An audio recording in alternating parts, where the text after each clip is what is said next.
Kryeministri Edi Rama dhe Ministri i Bujqësisë Edmond Panariti ishin në një nga kompanitë që kanë përfituar nga programet subvencionuese të qeverisë për bujqësinë. Përmes programeve mbështetëse për zhvillimin e agrobiznesit dhe agropërpunimit, qeveria subvencionon ndër të tjera 50% të vlerës së ndërtimit për objektet në shërbim të bujqësisë, si magazina grumbullimi dhe përpunimi, në mënyrë që produktet e fermerëve shqiptar të kenë cilësinë dhe kushtet që i kërkon tregu ndërkombëtar.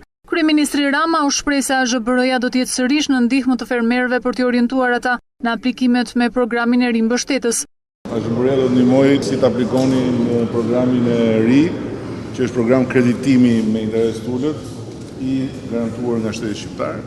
Kryeministri Rama në bisedën me fermerët i inkurajoi ata të përfitojnë nga programi i rinxhitës për bujqësinë, duke theksuar se shteti do të jetë krah tyre për t'i ofruar mbështetje të plotë drejt një biznesi të suksesshëm.